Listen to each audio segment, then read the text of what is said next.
കർത്താവിന് സ്തോത്രം ചെയ്യുന്നു.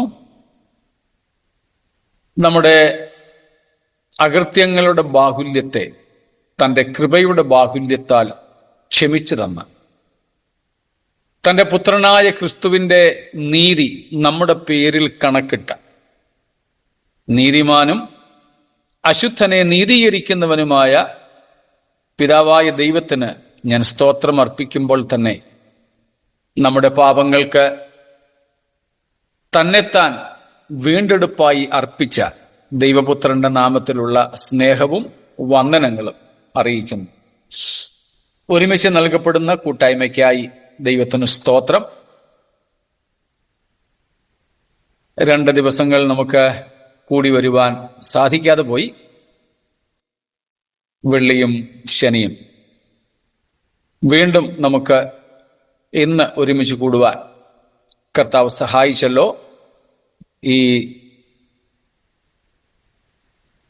മാർച്ച് മാസം 9-ാം തീയതി വൈകുന്നേരത്തിനായിട്ട് സ്തോത്രം. നമുക്ക് നമ്മൾ പഠിച്ചുകൊണ്ടിരിക്കുന്ന എബ്രായ ലേഖനം 2-ാമത്തെ അധ്യായം 5 മുതൽ 8 വരെയുള്ള വാക്യങ്ങളിലേക്ക് നമ്മുടെ ശ്രദ്ധയെ കൊണ്ടുപോകാം. അവിടെ നിന്നും നമ്മൾ പഠിച്ചുകൊണ്ടിരിക്കുന്നത് നമുക്ക് ഓർമ്മയുണ്ടല്ലോ. നാം കഴിഞ്ഞ വ്യാഴാഴ്ച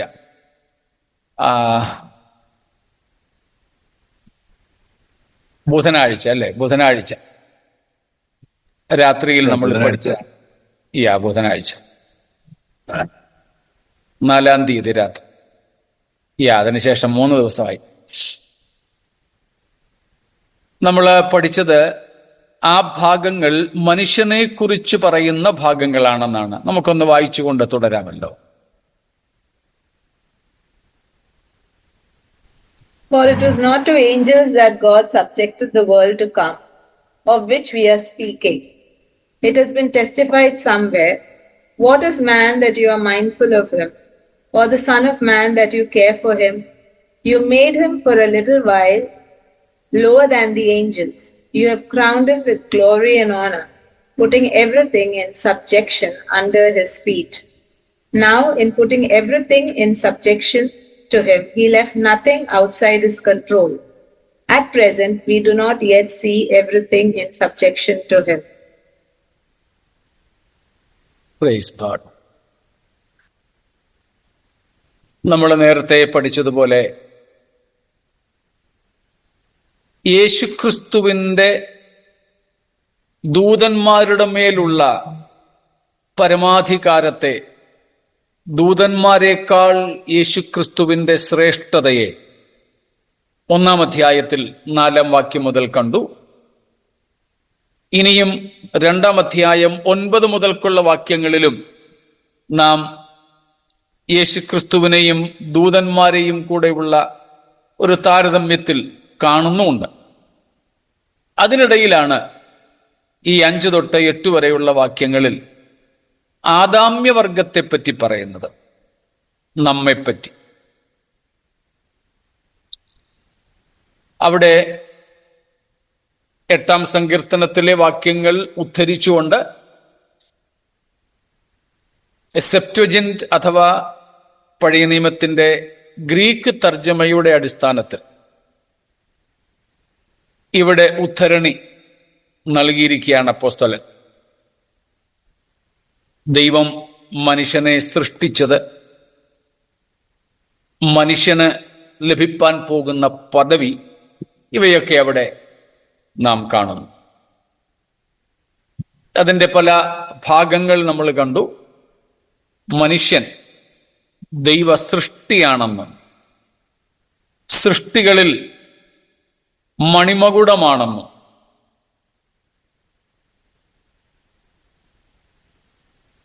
നാം ഈ ഭാഗങ്ങളിൽ നിന്നും മനസ്സിലാക്കുന്നു. സൃഷ്ടി ചെയ്ത വസ്തുക്കളുടെ ഉപയോഗത്തിൽ ദൂതന്മാർ ശ്രേഷ്ഠരാണെങ്കിലും പദവിയിൽ മനുഷ്യരാണ് ശ്രേഷ്ഠരെന്ന കാര്യം നമ്മൾ കണ്ടു.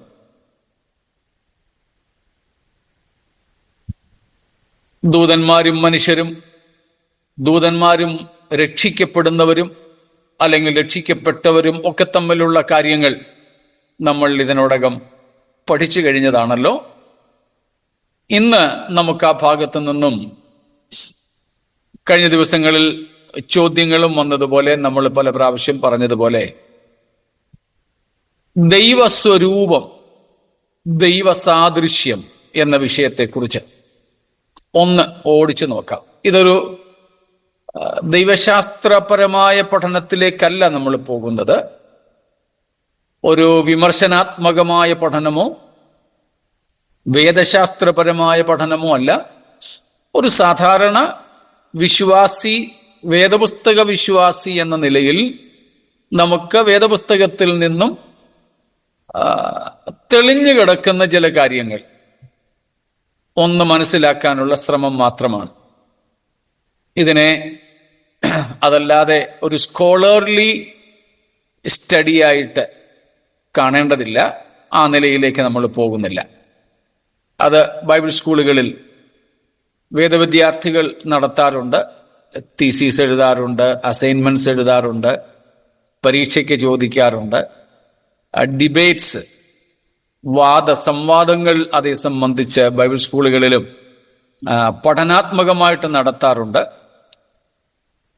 എന്നാൽ ആ നിലകളിലല്ല, അല്ലാതെയുള്ള ഒരു സാധാരണ വിശ്വാസിക്ക് മനസ്സിലാക്കാൻ സാധിക്കും അളവിൽ ദൈവ സാദൃശ്യവും ദൈവസ്വരൂപവുമാണ് നമ്മൾ നോക്കാൻ പോകുന്നത്. ഈ എബ്രായ ലേഖനം 2-ാം അധ്യായം 5 മുതൽ 8 വരെയുള്ള വാക്യങ്ങളിൽ നിന്നും മനുഷ്യനെക്കുറിച്ച് ദൈവത്തിൻ്റെ അസലായ താല്പര്യം എന്തായിരുന്നു എന്ന് കണ്ടു. അതിൽ 3-4 കൂട്ടം കാര്യങ്ങൾ നമ്മൾ കണ്ടായിരുന്നല്ലോ. നമ്മളിപ്പോൾ വായിച്ച ഭാഗത്തും കണ്ടത് ദൂതന്മാരെക്കാൾ, അല്ലെങ്കിൽ 8-ാം സങ്കീർത്തനം അനുസരിച്ച് ദൈവത്തെക്കാൾ അല്പം മാത്രം നമ്മെ താഴ്ത്തി. 2, തേജസ്സും ബഹുമാനവും മനുഷ്യനെ ദൈവം അണിയിച്ചു. 3, ദൈവത്തിൻ്റെ സകല പ്രവൃത്തികൾക്കും മനുഷ്യനെ അധിപതിയാക്കി. 4, സകലവും മനുഷ്യന്റെ കാൽ കീഴെ ആക്കിയിരിക്കുന്നു. അപ്പോൾ ദൈവം മനുഷ്യനെ സൃഷ്ടിച്ചപ്പോഴത്തെ അവസ്ഥയും ദൈവത്തിൻ്റെ ആഗ്രഹവുമാണ് അവിടെ രേഖപ്പെടുത്തിയിരിക്കുന്നത്. What God intended man to be, what man was ought to be.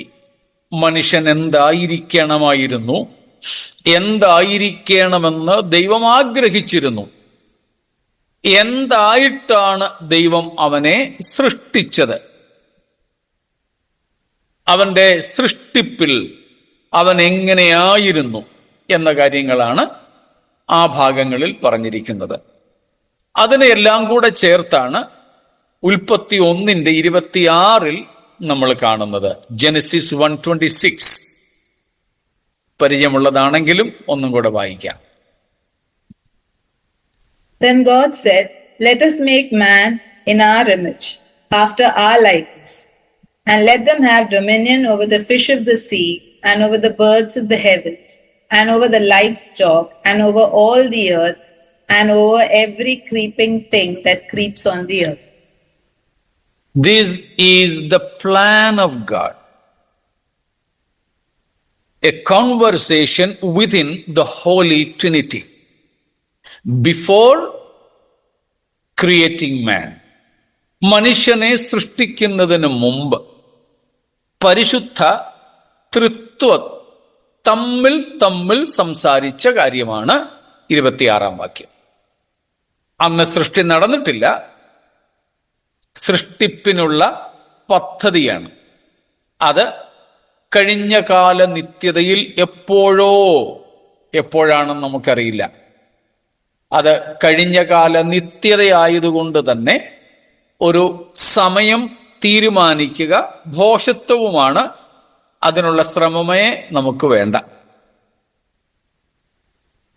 That happened, that conversation that declaration happened somewhere in the past eternity. Since it was in the eternity, we cannot determine the moment, the time. That is foolishness to find that particular moment in the past eternity. So we are leaving that. അത് നമ്മൾ വിടുക, എപ്പോൾ എന്നുള്ളത്. എന്നാൽ 28-ാം വാക്യം, verse 28,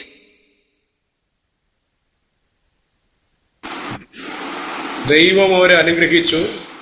നിങ്ങൾ സന്താനപുഷ്ടിയുള്ളവരായി പെരുകി ഭൂമിയിൽ നിറഞ്ഞ് അതിനെ അടക്കി സമുദ്രത്തിലെ മത്സ്യത്തിന്മേലും ആകാശത്തിലെ പർവ്വജാതികളിന്മേലും സകല ഭൂചര ജന്തുവിന്മേലും വാഴുവീൻ എന്നവരോട് കൽപ്പിച്ചു. സ്തോത്രം. Thank you pastor. അവിടെ മനുഷ്യനെ സൃഷ്ടിച്ചതിന് ശേഷം സമയം തുടങ്ങിയ അനന്തരം നമ്മുടെ ഈ കാലത്തിനകത്ത് ദൈവം ചെയ്തതും അനന്തരം പ്രഖ്യാപിച്ചതുമായ കാര്യമാണ്. ഇപ്പൊ 26-ാം വാക്യവും 28-ാം വാക്യവും തമ്മിൽ വലിയ അന്തരമുണ്ട്. എഴുതി വച്ചിരിക്കുന്നത് അടുത്തടുത്താണെങ്കിലും ആ സംഭവങ്ങൾക്ക് തമ്മിലാണ് വളരെ വലിയ അന്തരം ഉള്ളത്. കാരണം മനുഷ്യന്റെ വീണ്ടെടുപ്പ് പോലും, ആവർത്തിക്കുന്നു, മനുഷ്യന്റെ വീണ്ടെടുപ്പ് പോലും കഴിഞ്ഞകാല നിത്യതയിലാണ് ദൈവം പദ്ധതിയിട്ടിരുന്നത്. എങ്കിൽ അവനെ സൃഷ്ടിക്കാനുള്ള പദ്ധതിയോ തീർച്ചയായും ആ കഴിഞ്ഞകാല നിത്യതയിൽ തന്നെയായിരുന്നു. എന്നാൽ ഇവിടെ രണ്ടും കൂടെ ഒരുമിച്ച് ഒരു വാക്യത്തിന്റെ വ്യത്യാസത്തിൽ എഴുതി വച്ചിരിക്കുന്നേ ഉള്ളൂ. പക്ഷേ അതിൻ്റെ ക്രമീകരണം, അതിൻ്റെ ആലോചന, അതിൻ്റെ പദ്ധതി നടന്നത് യുഗങ്ങളുടെ വ്യത്യാസത്തിലായിരിക്കും. യുഗങ്ങളുടെ വ്യത്യാസത്തിലായിരിക്കും. Yeah, past eternity means we often call eternity. What is eternity? എന്താ നിത്യത എന്ന് പറഞ്ഞാൽ? മുമ്പ് ക്ലാസ്സിൽ സംബന്ധിച്ചുകൊണ്ടിരുന്നവർക്ക് ആവർത്തനമാണെങ്കിലും ഈ ഒരു ചോദ്യം വന്നതുകൊണ്ട് ഞാൻ ഒന്നും കൂടെ പറഞ്ഞുകൊള്ളട്ടെ, പഴയവർ സദയം ക്ഷമിച്ചാലും. എന്താണ് നിത്യത? സനാതനത്വം എന്ന് മലയാളത്തിലോ ഇന്ത്യൻ ഭാഷയിലോ പറയാം. സനാതനത്വം, നിത്യത. നമ്മൾ പലപ്പോഴും നിത്യതയെ പകുതി കൊണ്ടേ അർത്ഥമാക്കുന്നുള്ളൂ. അനന്തം എന്ന നിലയിൽ മാത്രം. നിത്യതയുടെ അർത്ഥം അനന്തത എന്നല്ല, സനാതനം എന്നാണ്. നമ്മളതിൻ്റെ നിർവചനം 90-ാം സങ്കീർത്തനത്തിൽ നിന്നും കണ്ടിട്ടുണ്ട്. മോശയുടെ ജ്യേഷ്ഠന്റെ മരണത്തിൽ മോശ പാടി ദൈവത്തോട് പറഞ്ഞത് 1-2 വാക്യങ്ങൾ ഒന്നും കൂടെ വായിച്ചാട്ടെ. സാംസ് 90:1-2. കർത്താവേ, നീ തലമുറ തലമുറയായ ഞങ്ങളുടെ സങ്കേതമായിരിക്കുന്നു. പർവ്വതങ്ങൾ ഉണ്ടായതിനും നീ ഭൂമിയെ ഭൂമണ്ഡലത്തെയും നിർമ്മിച്ചതിനു മുൻപേ നീ അനാദിയായും ശാശ്വതമായും ദൈവമാകുന്നു. This is what is eternity. Everlasting to everlasting. അനാദിയായും ശാശ്വതമായും ഉള്ളത് എന്ന് വെച്ചാൽ ആദിയും അന്തവും ഇല്ലാത്തത്, തുടക്കവും ഒടുക്കവും ഇല്ലാത്തത്. അനാദിയായും എന്ന് വെച്ചാൽ ആദിയില്ലാത്തത്, ശാശ്വതമായും അവസാനിക്കാത്തത് ഉള്ളത്. അങ്ങനെ സനാതനമായിട്ട് എന്തെങ്കിലും ഉണ്ടെങ്കിൽ അത്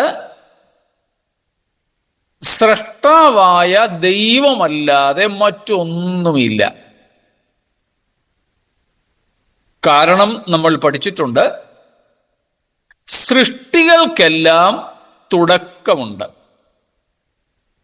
തുടക്കമുള്ളതൊന്നും സനാതനമല്ല, അല്ലെങ്കിൽ നിത്യമല്ല. നിത്യം അഥവാ സനാതനം എന്നതിന് തുടക്കവുമില്ല, ഒടുക്കവുമില്ല. No beginning and no ending. Without a beginning and without an end. That is what is eternal. So it is called, or it is noted over there in Psalms 90, ever that which is everlasting to everlasting. That is eternal.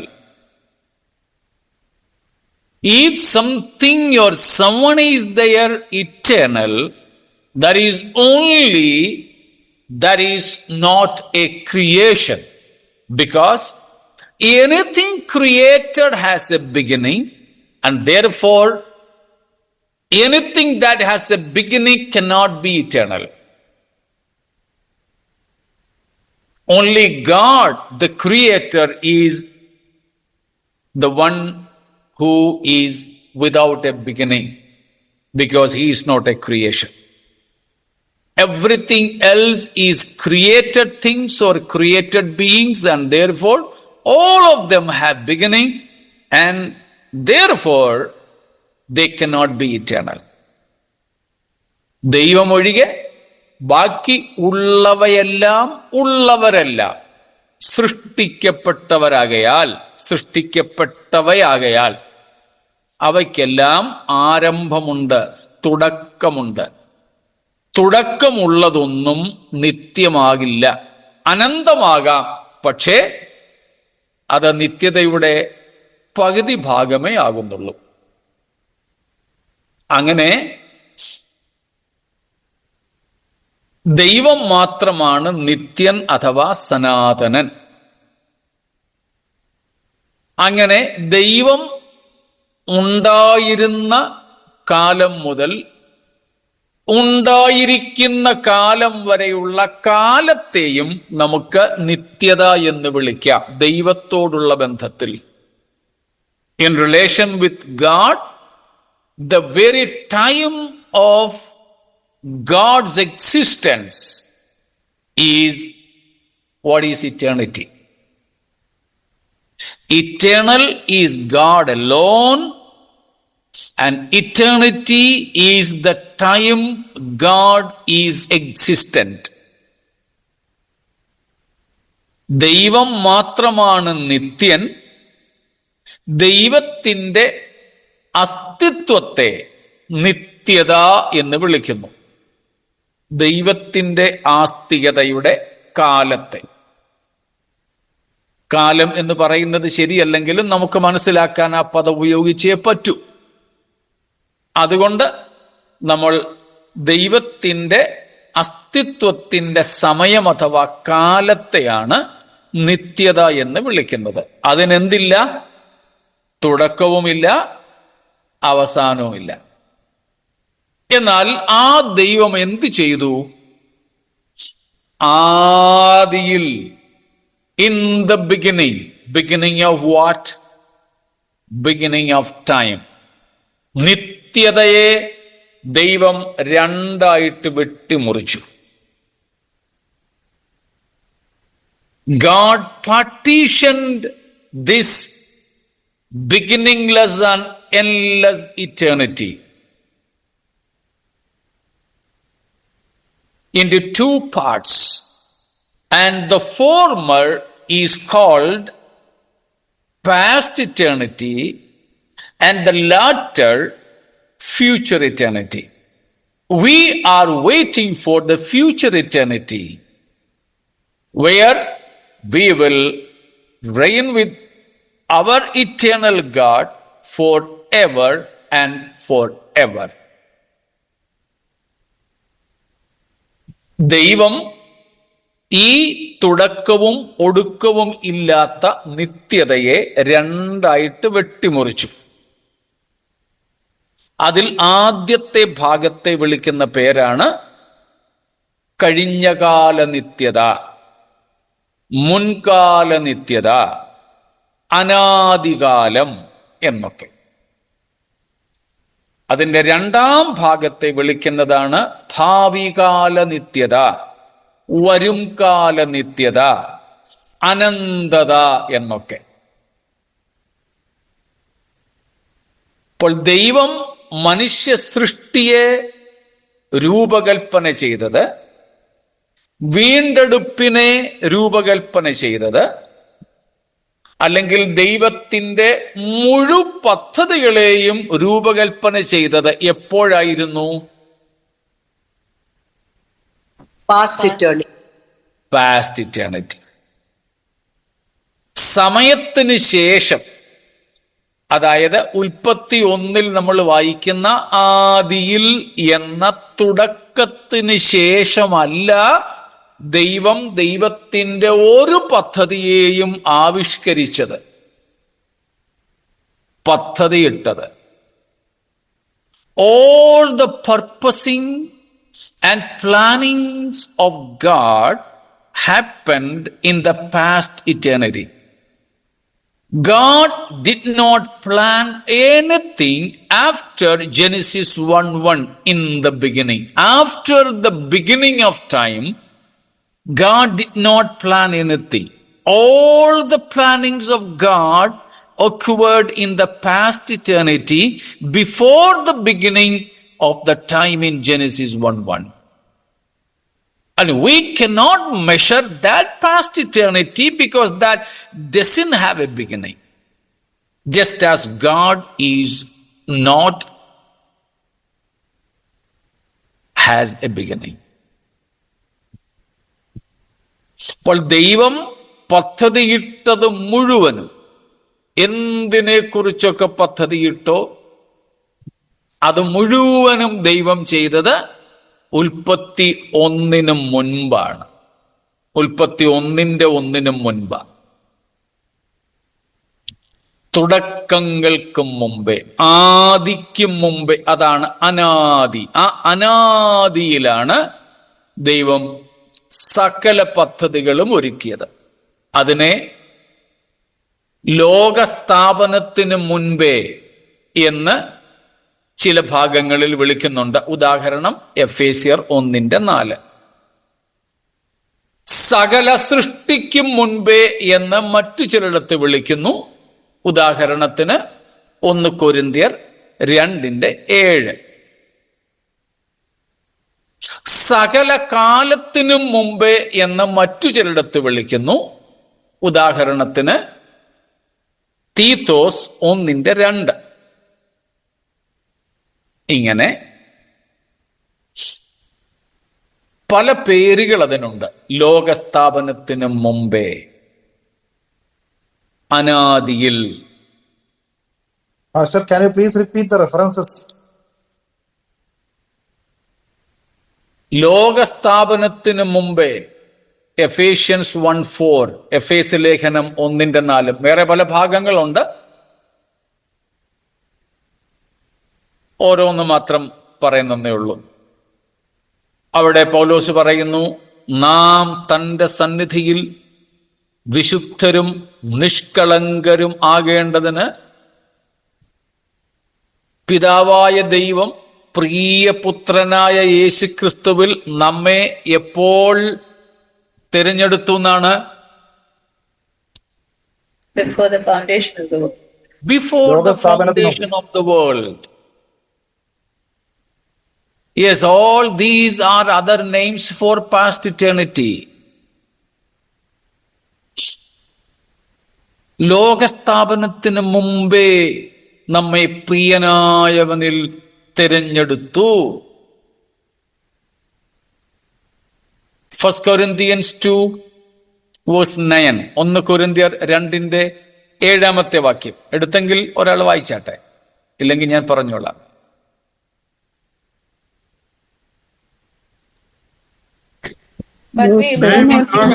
മുമ്പേ നമ്മുടെ തേജസ്സിനായി മുൻനിയമിച്ചതും എപ്പോഴാ? ലോക സൃഷ്ടിക്ക് മുമ്പേ. ലോക സൃഷ്ടിക്കും മുമ്പേ. ഇംഗ്ലീഷിൽ എനിക്ക് തോന്നുന്നു അതും ഫൗണ്ടേഷൻ ഓഫ് ദ വേൾഡ് എന്നാണ് കൊടുത്തേക്കുന്നത്, അല്ലേ? 2:7 in English. Before the ages for our before the ages. മലയാളത്തിൽ സകല സൃഷ്ടിക്കും മുമ്പേ.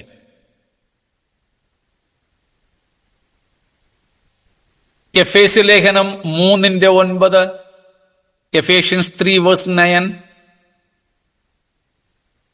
സകലവും സൃഷ്ടിച്ച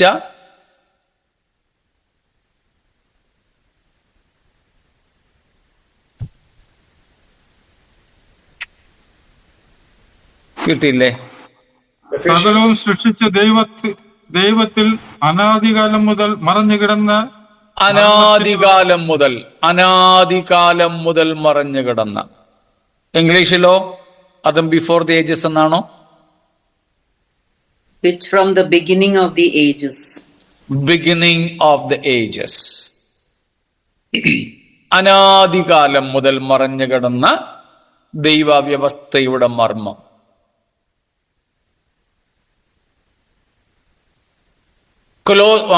തീത്തോസ് 1:2 നമ്മൾ ഒത്തിരി പ്രാവശ്യം വായിച്ചിട്ടുള്ള അടുത്ത പ്രയോഗം വരുന്നത്. ടൈറ്റസ് 1:2. ദൈവം സകലകാലത്തിനു മുമ്പേ. അവിടെയും ചില ഇംഗ്ലീഷ് വേർഷൻസിൽ ബിഫോർ ദ ഏജസ് എന്ന് അല്ലേ? before the ages began. മറ്റു ചില വേർഷൻസിൽ കൊടുത്തിരിക്കുന്നത് Before time began. Before time began എന്ന്. Before the world began, time began എന്നൊക്കെ. സകല കാലത്തിനും മുമ്പേ. അവിടെ കാലം എന്നതുകൊണ്ട് മലയാളത്തിൽ സമയമെന്നാണ് ഉദ്ദേശം. അപ്പൊ ഇങ്ങനെയുള്ള പല പ്രയോഗങ്ങളുണ്ട്. അതുകൊണ്ട് ഇവിടെ എല്ലാം അനാദികാലത്തിന് വേണ്ടി കൊടുത്തിരിക്കുന്ന പ്രയോഗങ്ങളാണ്. അപ്പോൾ ഇവിടെയെല്ലാം ദൈവം സകലവും പദ്ധതിയിട്ടത് എപ്പോഴാണ്? സകല കാലത്തിന് മുമ്പേ, അഥവാ അനാദിയിൽ. ഒത്തിരി വേദഭാഗങ്ങളുമായി ബന്ധപ്പെടുത്തിയുണ്ട്. അതുകൊണ്ട് ഈ ദൈവീക പദ്ധതികളെ വിളിക്കുന്ന പേരും നമ്മൾ പഠിച്ചിട്ടുണ്ട്. We have seen what name is given for these divine purposes. ഓർമ്മ കാണുമല്ലോ.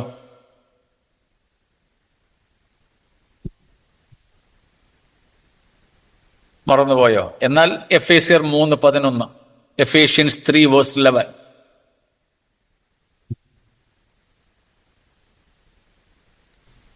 This is according to the eternal purpose that he has realized in Christ Jesus our Lord. Once again, please. This is according to the eternal purpose that he has realized. Eternal purpose. That he has realized in Christ Jesus our Lord. Materialized, fulfilled, realized in Christ Jesus. So he purposed everything in the beloved Ephesians 1:4. He realized those purposes which are eternal in nature in the same person of Jesus Christ. എഫേസ്യർ 1:4 പിതാവായ ദൈവം സകലവും പദ്ധതിയിട്ടത്, സ്തോത്രം, പ്രിയപുത്രനിലാണ്. 3:11 ആ പദ്ധതിയിട്ടത് ക്രിസ്തുവേശുവിൽ നിവർത്തിച്ചു. ഇനിയുണ്ട് അതിന്റെ പൂർണ്ണത. Consummation is still awaiting. അതിന്റെ പൂർണ്ണത ഇനിയും ബാക്കിയുണ്ട്. സ്തോത്രം. ഇപ്പം പാസ്റ്റ് ഇറ്റേണിറ്റി, അനാദി എന്ന് പറഞ്ഞതിന്റെ അർത്ഥം മനസ്സിലാക്കാണുമല്ലോ. സ്തോത്രം. ഓക്കെ. അപ്പോൾ ദൈവം പദ്ധതിയിട്ടതെല്ലാം കഴിഞ്ഞകാല നിത്യതയിലാണ്, പാസ്റ്റ് ഇറ്റേണിറ്റിയിലാണ്, അനാദികാലത്തിലാണ്. സ്തോത്രം. നമ്മുടെ വീണ്ടെടുപ്പ് ദൈവം പദ്ധതിയിട്ടത്, നമ്മുടെ വീണ്ടെടുപ്പുകാരനായി യേശു ക്രിസ്തുവിനെ ദൈവം നിയമിക്കുന്നത് എല്ലാം കഴിഞ്ഞകാല നിത്യതയിലാണ്. സ്തോത്രം. അതുകൊണ്ട് പത്രോസ് പറയുന്നത് 1 പത്രോസ് 1:20 വാക്യത്തിൽ അവൻ യേശു ക്രിസ്തു, സ്തോത്രം, അവൻ ലോകസ്ഥാപനത്തിന് മുമ്പേ മുന്നറിയപ്പെട്ടവൻ. പക്ഷേ ഈ അന്ത്യകാലത്ത് നിങ്ങൾ നിമിത്തം വെളിപ്പെട്ടവൻ. ഇപ്പൊ നമ്മൾ ജീവിക്കുന്ന ഈ കാലത്തിന്റെ പേരെന്തുവാ? In which age we are now living? Last time. അന്ത്യകാലം. ലാസ്റ്റ് ടൈം, അന്ത്യകാലം. ആ അന്ത്യകാലത്തിന്റെ അർത്ഥം എന്താണെന്ന് ഓർമ്മ കാണുമല്ലോ. എബ്രായർ 1:3 വാക്യത്തിൽ, 2 വാക്യത്തിൽ നമ്മൾ പഠിച്ചതാണ്. ഈ അന്ത്യകാലത്തിൽ, ഈ അന്ത്യകാലത്തിൽ എന്താണ് അന്ത്യകാലം? ദ മെസ്സിയാനിക് ഏജ്, മശിഹായുടെ വരവിന്റെ കാലത്തെയാണ് അന്ത്യകാലം എന്ന് യഹൂദൻ വിളിക്കുന്നത്. യേശുക്രിസ്തു അപ്പോസ്തലന്മാരും പറഞ്ഞു ഇത് അന്ത്യകാലമാണ്. എപ്പോൾ മുതൽ അന്ത്യകാലം?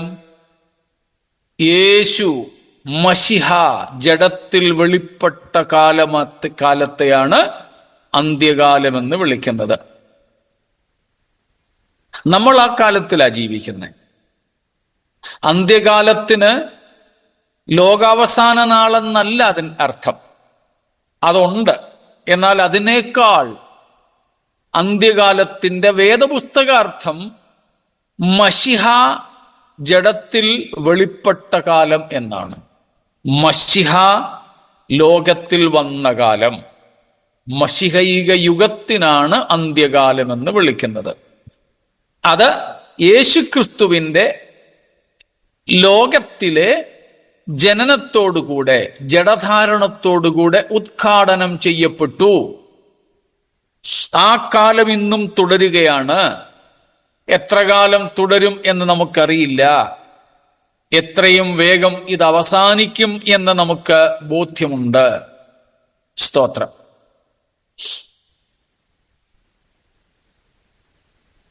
അതുകൊണ്ടാണ് നമ്മൾ പറയാറുള്ളത്, ഈ അന്ത്യകാലം മശിഹയുടെ ആഗമനത്തോടുകൂടെ ഉദ്ഘാടനം ചെയ്യപ്പെട്ടെങ്കിൽ, ഉദ്ഘാടനം എന്ന പദമൊന്നും തെറ്റിദ്ധരിക്കല്ലേ, തുടക്കം എന്നർത്ഥമേ ഉള്ളൂ. അതിനെ നമ്മുടെയൊക്കെ യോഗങ്ങളുടെ ഉദ്ഘാടനമായിട്ടൊന്നും കരുതണ്ട. നമ്മുടെ യോഗങ്ങളിലെ ഉദ്ഘാടനം പകുതിയാകുമ്പോഴേ ഉള്ളൂ. ഒരു കൺവെൻഷൻ തന്നെ ഉദ്ഘാടനം ചെയ്യുന്നത് ആകെ ഒരു 3 മണിക്കൂറത്തെ കൺവെൻഷൻ ഉദ്ഘാടനം കഴിയുന്നത് ഒരു 2 മണിക്കൂറിന് ശേഷമേ ഉള്ളൂ. എൻ്റെ ചിന്തയിൽ ഇന്ന് ഞങ്ങളിവിടെ ചില പാസ്റ്റേഴ്സുമായിട്ട് സംസാരിച്ചപ്പോൾ ഞാൻ ആ കാര്യം പറഞ്ഞു. ഉദ്ഘാടനം വല്ലതും നടത്തുകയാണെങ്കിൽ ഏറ്റവും ആദ്യത്തെ ഓപ്പണിംഗ് പ്രെയർ, തുടക്ക പ്രാർത്ഥനയിൽ നടത്തിക്കോണം. അല്ലെങ്കിൽ പിന്നെ ഉദ്ഘാടനമില്ല, കഴിഞ്ഞു. ഇത് നമ്മൾ കൺവെൻഷൻ വല്ലതും ആണെങ്കിൽ ആള് കൂടാതെ നേതാവിന് ഉദ്ഘാടനം ചെയ്യാൻ പറ്റുമോ? അതുകൊണ്ട് ആദ്യം പ്രാർത്ഥിച്ച്, പിന്നെ ഒരു 1.5 മണിക്കൂറെങ്കിലും പാട്ടൊക്കെ പാടി, പിന്നെ ഒരു അരമണിക്കൂർ ആരാധിച്ച്, പിന്നെ 2 പേര് പ്രാർത്ഥിച്ച്, പിന്നെ അധ്യക്ഷന്റെ പ്രസംഗവും കഴിഞ്ഞിട്ടാണ് ഉദ്ഘാടനം. അപ്പോഴത്തേക്കിനും ഈ 3 മണിക്കൂറത്തെ മീറ്റിങ്ങിന് 2 മണിക്കൂറെങ്കിലും കഴിഞ്ഞിരിക്കും. അങ്ങനെയല്ല ഈ ഉദ്ഘാടനം. യേശുവിൻ്റെ ഭൂമിയിലെ വരവോടുകൂടെ മറിയയുടെ മകനായി പിറന്നതിലൂടെ അന്ത്യകാലത്തിന് തുടക്കമായി. അത് സ്ഥിരീകരിച്ചതാണ് പെന്തക്കോസ്ത് നാളിൽ പത്രോസ് പ്രസംഗിച്ചപ്പോൾ. നമുക്ക് കൂടുതൽ സ്ഥിരീകരണം അവിടെ നിന്നാണ് ലഭിച്ചത്.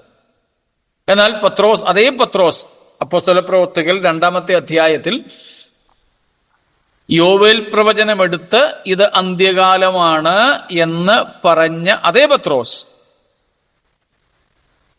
തന്റെ 1-ാം ലേഖനം 1-ാം അധ്യായം 20-ാമത്തെ വാക്യത്തിൽ ആ അന്ത്യകാലം പെന്തക്കോസ്ത് നാളിലല്ല തുടങ്ങിയത്, യേശുക്രിസ്തുവിന്റെ വരവോടുകൂടെയാണെന്ന് പറഞ്ഞിരിക്കുന്നു. അതാണ് നമ്മൾ മുമ്പേ പറഞ്ഞത്, അവൻ ലോകസ്ഥാപനത്തിന് മുമ്പേ മുന്നറിയപ്പെട്ടവനെങ്കിലും ഈ അന്ത്യകാലത്ത് നിങ്ങൾ നിമിത്തം വെളിപ്പെട്ടവനും ആകുന്നു. പാസ്റ്റർ, ഒരു ക്വസ്റ്റ്യൻ ചോദിച്ചോട്ടെ. ലോകസ്ഥാപനത്തിന് മുമ്പേ മുന്നറിയപ്പെട്ടവൻ എന്ന് പറയുമ്പോൾ ആരാൽ അറിയപ്പെട്ടു? പിതാവായ ദൈവം യേശുക്രിസ്തുവിനെ നമ്മുടെ വീണ്ടെടുപ്പുകാരനായിട്ട് നിയമിച്ചു എന്നാണ് അതിന്റെ അർത്ഥം. ലോകസ്ഥാപനത്തിന് മുമ്പേ മുന്നറിയപ്പെട്ടവൻ, പിതാവായ ദൈവം ക്രിസ്തുവിനെ നമ്മുടെ വീണ്ടെടുപ്പുകാരനായി മുൻനിയമിച്ചു എന്നാണ് അതിന്റെ അർത്ഥം. മറ്റു പല ഭാഗങ്ങളിലും നമ്മളിപ്പോൾ പറഞ്ഞ എഫേസ്യ ലേഖനം 1-ാമത്തെ അധ്യായത്തിലും അത് തന്നെയാണ് അർത്ഥമാക്കുന്നത്.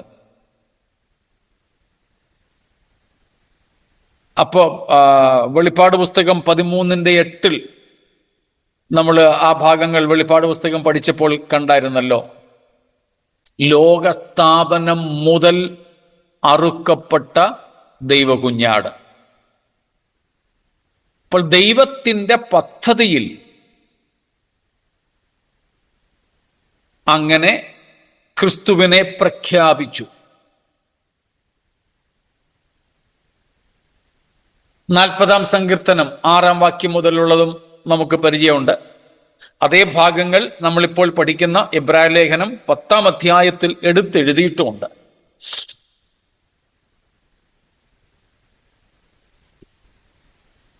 ഈ ലോകത്തിലെ ഹോമയാഗം ഹനനയാഗം ഒന്നും നീ ഇച്ഛിച്ചില്ല, നീ ചെവികളെ എനിക്ക് തുളച്ചിരിക്കുന്നു. ദൈവമേ, നിന്റെ ഇഷ്ടം ചെയ്യുവാൻ ഞാൻ പ്രിയപ്പെടുന്നു. ഇതാ ഞാൻ വരുന്നു, പുസ്തകച്ചുരുളിൽ എന്നെക്കുറിച്ച് എഴുതിയിരിക്കുന്നു. ആ കാര്യങ്ങൾ എബ്രായ ലേഖകൻ എടുത്തു പറയുമ്പോൾ 10-ാമത്തെ അധ്യായത്തിൽ ഒരു കാര്യം കൂടെ ചേർത്ത് പറഞ്ഞിരിക്കുന്നു. ഒരു ശരീരം നീ എനിക്ക് വേണ്ടി ഒരുക്കിയിട്ടുണ്ട്. നമ്മൾ ഇപ്പോൾ പഠിക്കുന്ന ദൈവ സ്വരൂപം സാദൃശ്യം എന്നതിനകത്ത് ആ ഭാഗം കൂടെ ഉൾപ്പെടുന്നുണ്ട്. അപ്പോൾ മുന്നറിയപ്പെട്ടവൻ എന്ന് പറഞ്ഞാൽ ആർക്ക് അറിയപ്പെട്ടവൻ എന്നത് ആ മുൻകാല നിത്യതയിൽ പരിശുദ്ധ തൃത്വമല്ലാതെ മറ്റാരും ഉണ്ടായിരുന്നില്ല. ആ പരിശുദ്ധ തൃത്വത്തിലുള്ള അറിവും പദ്ധതിയും പ്രഖ്യാപനവുമാണ് അവിടുത്തെ പ്രതിപാദനം. നമ്മൾ എഫേസ്യ ലേഖനം 1-ാം അധ്യായത്തിൽ നിന്ന് 3 തൊട്ടുള്ള വാക്യങ്ങളിൽ നിന്ന് ത്രിയേക ദൈവവും നമ്മുടെ വീണ്ടെടുപ്പും എന്ന വിഷയം പഠിച്ചപ്പോൾ 3 P എന്ന അക്ഷരം കണ്ടിരുന്നു. പി, ഇംഗ്ലീഷിലെ പി അക്ഷരത്തിൽ ആരംഭിക്കുന്ന 3 പ്രധാനപ്പെട്ട കാര്യങ്ങൾ. The Father purposed our redemption. That was in the past eternity. The Son purchased our redemption. That was in the fullness of time. And the Holy Spirit preserves our redemption for the consummation of time. പിതാവായ ദൈവം അനാദിയിൽ നമ്മുടെ വീണ്ടെടുപ്പ് പദ്ധതിയിട്ടു. പുത്രൻ അത് കാലം തികഞ്ഞപ്പോൾ നമ്മുടെ ആ വീണ്ടെടുപ്പ് വിലയ്ക്ക് വാങ്ങി, പർച്ചേസ് ചെയ്തു. പരിശുദ്ധാത്മാവ് അതിനെ വീണ്ടെടുപ്പിൻ നാളിലേക്ക് മുദ്രയിട്ട് സൂക്ഷിക്കുന്നു. അപ്പോൾ മുന്നറിയപ്പെട്ടവൻ എന്നതിൻ്റെ അർത്ഥം വേറെ ആരെങ്കിലും അറിഞ്ഞു എന്നല്ല, അറിയാൻ അന്ന് ആരും ഉണ്ടായിരുന്നില്ല. ദൂതന്മാരെ പോലും സൃഷ്ടിക്കുന്നതിന് മുമ്പേ അനാദിയിൽ നമുക്കൊന്നും ചിന്തിച്ചെത്താൻ, നമ്മുടെ ചിന്തകൾക്ക് പോലും ഒന്ന് തിരിച്ചു ചെല്ലാൻ കഴിയാത്തത്ര പുറകോട്ട് ഉള്ള അനാദിയിൽ പിതാവായ ദൈവം അല്ലെങ്കിൽ ത്രിയേക ദൈവം എന്ന് പറയുന്നതാണ് ഉത്തമം. ത്രിയേക ദൈവം പുത്രനെ നമ്മുടെ വീണ്ടെടുപ്പുകാരനായി നിയമിച്ചു. മുൻ അറിയപ്പെട്ടവൻ, ത്രിത്വത്തിന് അറിയപ്പെട്ടവൻ. മറ്റാരും അവിടെ അറിയാനുണ്ടായിരുന്നില്ല.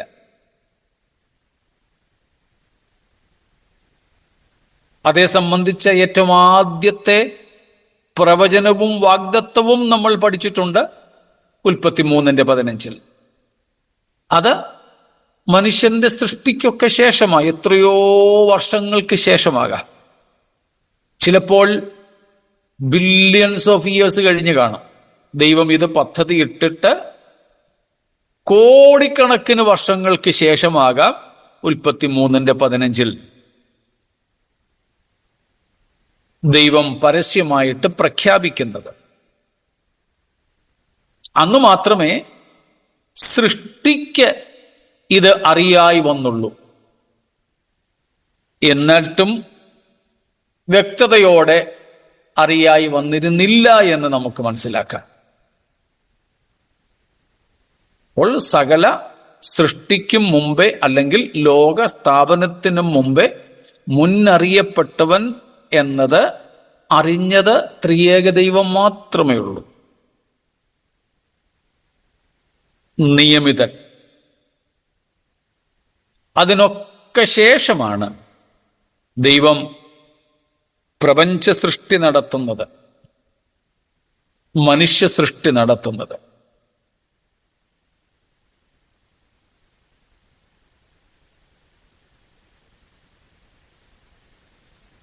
മറ്റെന്തെങ്കിലും ഇതുവരെയുള്ളതിൽ ചോദ്യങ്ങളുണ്ടോ?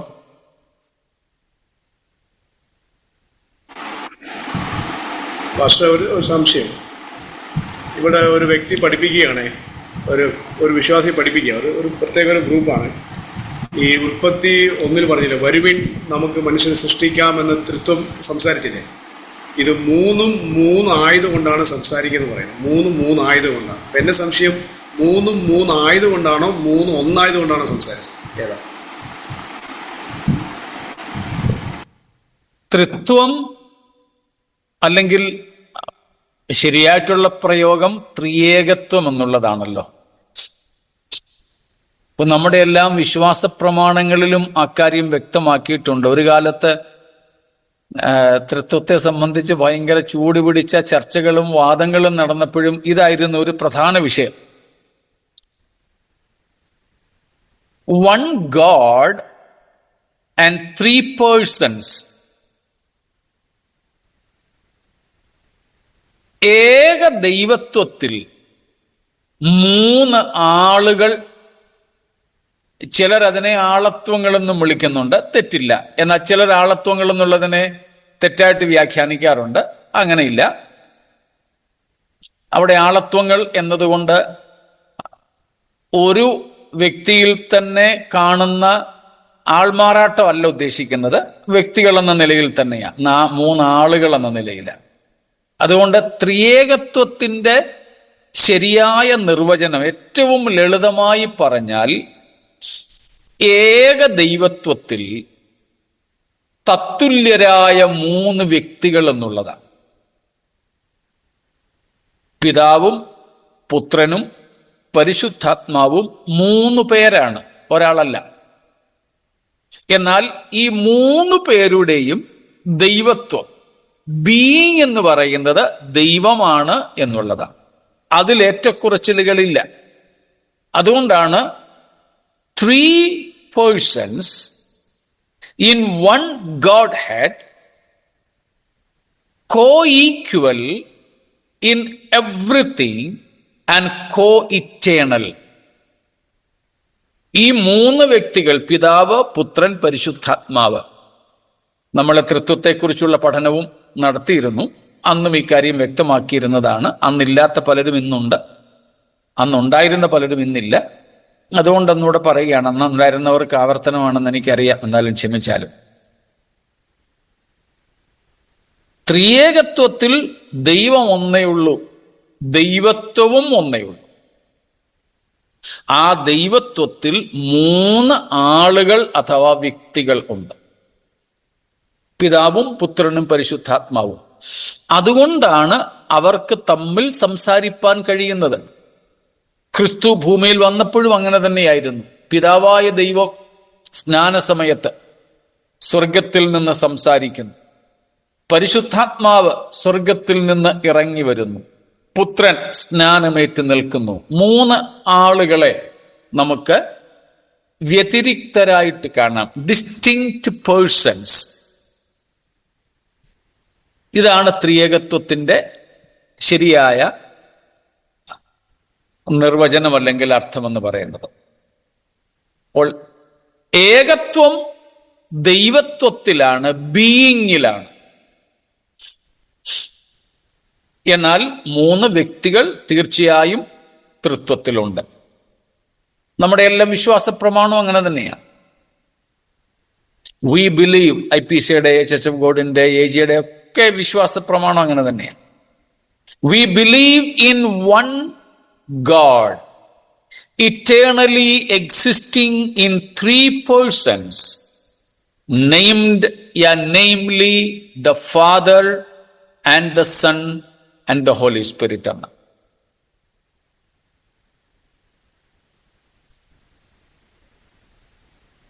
അപ്പോൾ ഈ നിലയിലാണ് ആ പഠിപ്പീരെങ്കിൽ തെറ്റില്ല. അല്ല, മൂന്ന് പേരും വ്യത്യസ്തരായ മൂന്ന് പേരാണ്, ഇല്ല. They are harmoniously united together in everything. No disharmony, no disunity, no higher lower positions, nothing. ഈ മൂന്ന് വ്യക്തികൾ, പിതൃപുത്ര പരിശുദ്ധാത്മാവ് എന്ന മൂന്ന് വ്യക്തികൾക്ക് ഇടയിൽ യാതൊരു കലഹങ്ങളും വിയോജിപ്പുകളും ഏറ്റക്കുറച്ചിലുകളും വലിപ്പച്ചെറുപ്പങ്ങളും ഒന്നുമില്ല. എന്നാൽ ഫങ്ഷണൽ, അവരുടെ ദൗത്യവുമായി ബന്ധപ്പെട്ട് ഒരാൾക്ക് വിധേയപ്പെട്ടിരിക്കുന്നതേ ഉള്ളൂ. ആ ഫങ്ഷണൽ ഡിഫറൻസ് ഉണ്ട് എന്ന് മാത്രമേ ഉള്ളൂ. ആളത്വത്തിൽ, വ്യക്തിത്വത്തിൽ, ദൈവത്വത്തിൽ, നിത്യത്വത്തിൽ ഒന്നിലും അവർക്ക് തമ്മിൽ വ്യത്യാസങ്ങളില്ല.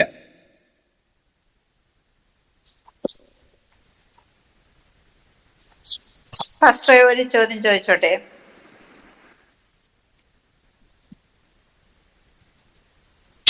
ചോദിച്ചാട്ടെ ആരാണെന്ന് വെച്ചാൽ. ക്രിസ്തു ഭൂമിയിൽ വന്നതിന് മുമ്പ് പുത്രത്വം ഉണ്ടായിരുന്നോ? ഉണ്ടായിരുന്നു. ദൈവം നിത്യപിതാവാണ്, പരിശുദ്ധാത്മാവ് നിത്യാത്മാവാണ്.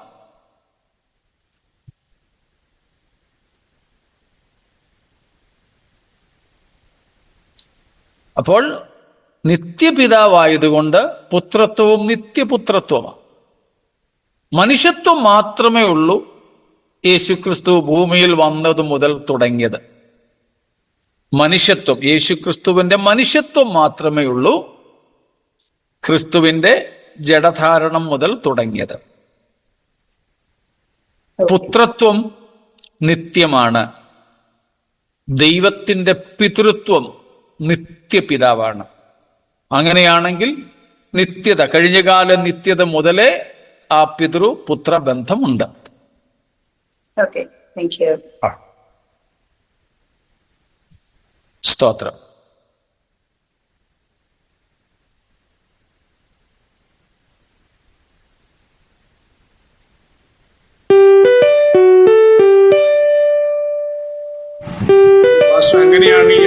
സാക്ഷി എവിടെയാ തെറ്റുപറ്റിയത്? അവര് ത്രിയേകത്വം അംഗീകരിക്കുന്നുണ്ടോ? ഇല്ല ഇല്ല. തെറ്റിയില്ലേ? ത്രിയേകത്വം യേശുനാമക്കാര്, വണ്ണസ് ഗ്രൂപ്പുകാര്, ഇവരുടെയൊക്കെ പിതാവിലും പുത്രനിലും പരിശുദ്ധാത്മാവിലും വിശ്വസിക്കുന്നുണ്ട്. പക്ഷെ ത്രിയേകത്വം എന്ന വേദപുസ്തകത്തിന്റെ ഉപദേശത്തിൽ അവർ നിൽക്കുന്നില്ല. അല്ല, അന്നേരം അവര് പറയുന്നത് അങ്ങനെ ഒരു വാക്യം ഇല്ലെന്നാ പറയുന്നത്. അങ്ങനെ ഒരു വാക്ക് ബൈബിളിൽ ഇല്ല എന്നാണ് ഈ കൂട്ടരിൽ പലരും പറയുന്നത്. ശരിയാ, യേശുക്രിസ്തുവിന്റെ രണ്ടാം വരവെന്നൊരു പദമുണ്ടോ ബൈബിളിൽ? ഇല്ല. എന്നാൽ ഉപദേശങ്ങളെ നമ്മൾ രൂപീകരിച്ചപ്പോൾ അങ്ങനെയുള്ള പഠനാർത്ഥം പേരുകൾ നൽകിയെന്ന് മാത്രമേ ഉള്ളൂ. ആരോട് ചോദിച്ചതുപോലെ ബൈബിൾ എന്ന പദം ബൈബിളിലുണ്ടോ?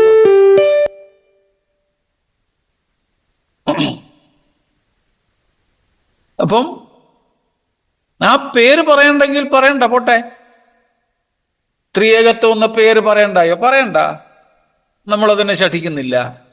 എന്നാൽ പിതാവ്, പുത്രൻ, പരിശുദ്ധാത്മാവ് തത്തുല്യരായി ഏകദൈവത്വത്തിൽ നിലനിൽക്കുന്നു എന്ന വേദപുസ്തകത്തിന്റെ ഉപദേശം സ്വീകരിച്ച്, അംഗീകരിച്ച്, വിശ്വസിച്ചേ പറ്റും. അല്ലാതെ ഉള്ളവരൊക്കെ ദുരുപദേശകരായിട്ടാണ് ബൈബിള് തന്നെ പറയുന്നത്.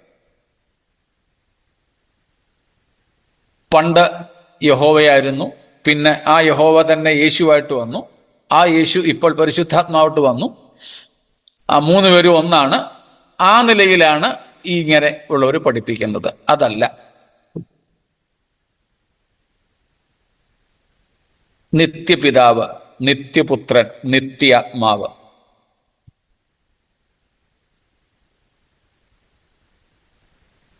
സ്തോത്രം.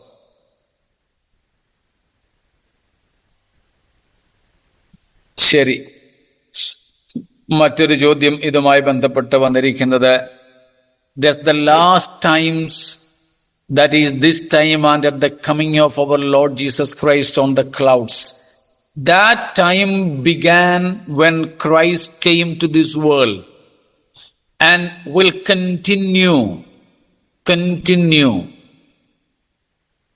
all through eternity. യേശുക്രിസ്തു ജഡത്തിൽ വെളിപ്പെട്ട കാലം തുടങ്ങി അന്ത്യകാലം ആരംഭിച്ചു. അത് തുടരുകയാണ്. അത് അക്ഷരീയമായ മശിഹൈക യുഗത്തിലേക്ക് പടർന്നു കിടക്കുന്നു. അക്ഷരീയമായി യേശു രാജാവായി വാഴുന്ന സമയത്തേക്ക്. അത് 1000 ആണ്ട് വാഴ്ചയിൽ തുടങ്ങും, നിത്യതയിലേക്കങ്ങ് തുടരും. യേശുക്രിസ്തു ജഡത്തിൽ വെളിപ്പെട്ടത് മുതൽ ഈ അന്ത്യകാലം ആരംഭിച്ചു. അതിൻ്റെ അക്ഷരീയമായ പൂർത്തീകരണം മശിഹ രാജാവായി ഈ ഭൂമിയിൽ 1000 ആണ്ട് വാഴുമ്പോൾ ഉണ്ടാകും. എന്നാൽ അതും അവിടം കൊണ്ട് തീരുന്നില്ല. തീരാതെ അത് നിത്യതയിലേക്ക് അങ്ങ് നീണ്ടു കിടക്കും. സ്തോത്രം. വായിക്കാമോ? 1 John 5:7 പ്ലീസ്.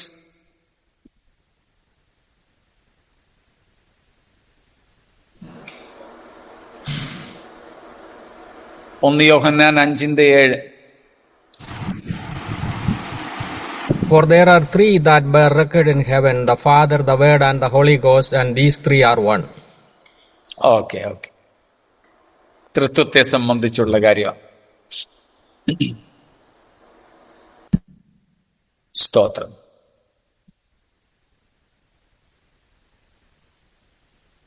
പുത്രൻ പറഞ്ഞതുപോലെ ഞാനും പിതാവും ഒന്നാകുന്നു.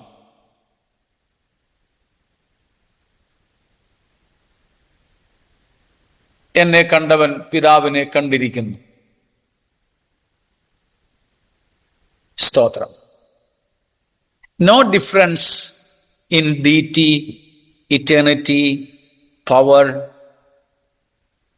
ദൈവത്വത്തിലോ ശക്തിയിലോ അധികാരത്തിലോ നിത്യത്വത്തിലോ ഒന്നിലും ഇവർക്ക് തമ്മിൽ വ്യത്യാസങ്ങളില്ല. സ്തോത്രം.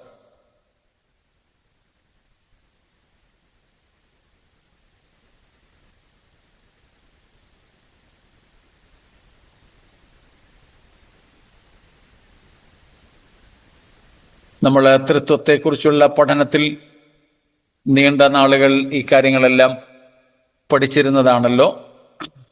അതിൻ്റെ റെക്കോർഡിങ്സും എനിക്ക് തോന്നുന്നു അയച്ചിട്ടുണ്ടായിരുന്നല്ലോ. സ്തോത്രം.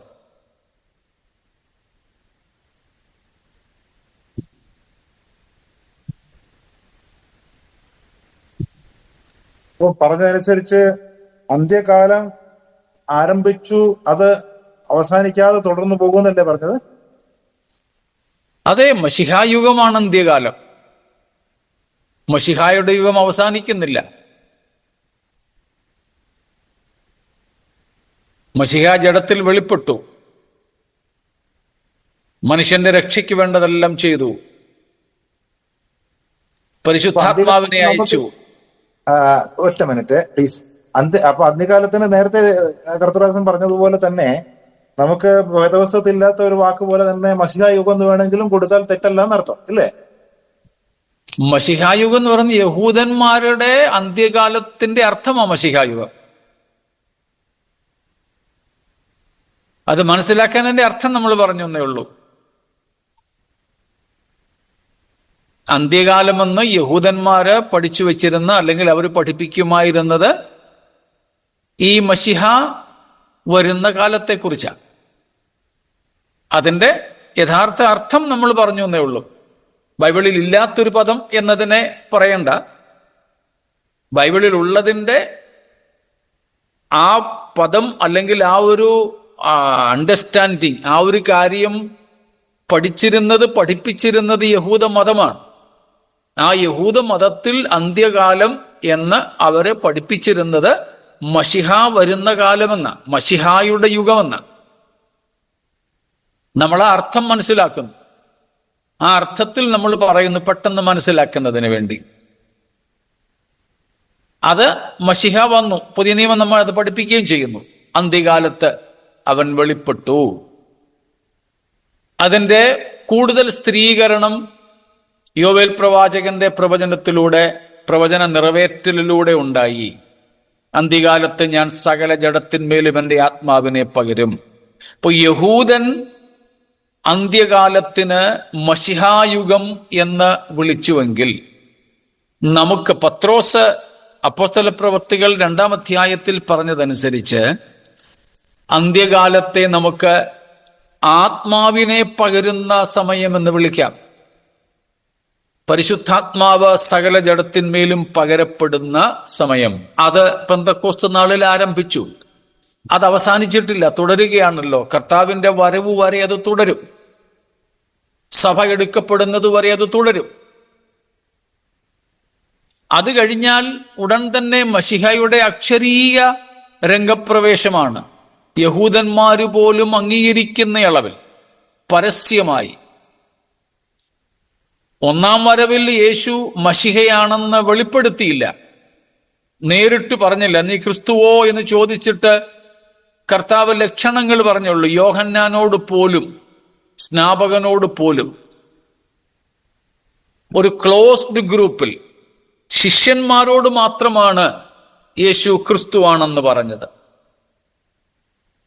അവരോടാ, 12 പേരടങ്ങുന്ന ശിഷ്യഗണത്തോട് മാത്രമാണ് യേശു കർത്താവ് ചോദിച്ചത്, നിങ്ങൾ എന്നെ ആരെന്ന് പറയുന്നു?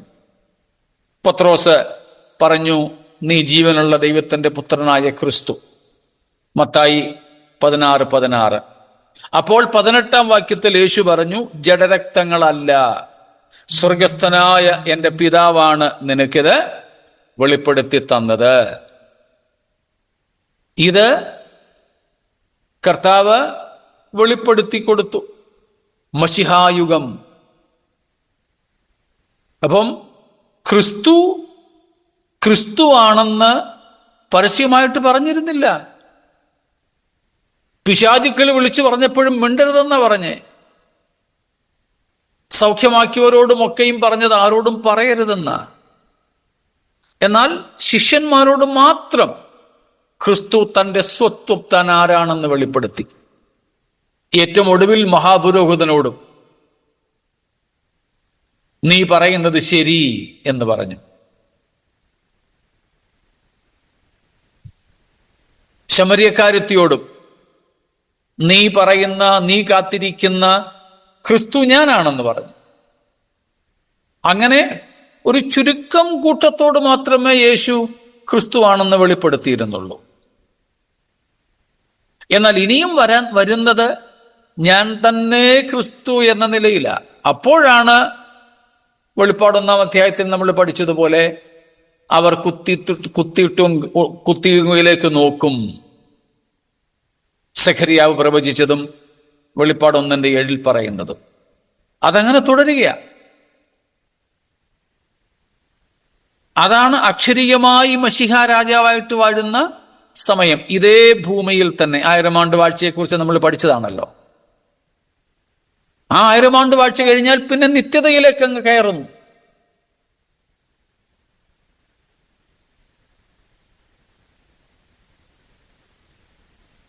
Thank you pastor. ഓക്കെ, സ്തോത്രം. അപ്പോൾ നമ്മൾ കണ്ടുകൊണ്ടിരുന്നത് ദൈവസ്വരൂപം, ദൈവസാദൃശ്യം. അതിലേക്ക് നമ്മൾ കടക്കുന്നതേ ഉള്ളൂ, വാതിൽക്കൽ നിൽക്കുന്നുള്ളൂ ഇപ്പോഴും നമ്മൾ. അപ്പോൾ ദൈവം അനാദിയിൽ സകലവും പദ്ധതിയിട്ടപ്പോൾ പറഞ്ഞ കാര്യമാണ് ഉൽപ്പത്തി 1:26. നാം നമ്മുടെ സ്വരൂപത്തിൽ സാദൃശ്യപ്രകാരം മനുഷ്യനെ ഉണ്ടാക്കുക. ഉണ്ടാക്കി കഴിഞ്ഞിട്ട് അവരെ അനുഗ്രഹിച്ച കാര്യമാണ് 28-ാമത്തെ വാക്യത്തിൽ. അപ്പോൾ ദൈവം തൻ്റെ സ്വരൂപത്തിലും സാദൃശ്യത്തിലും മനുഷ്യനെ സൃഷ്ടിച്ച് ആക്കി എന്ന് തിരുവെഴുത്ത് ആവർത്തിച്ചു പറയുന്നു. അതിൻ്റെ അർത്ഥം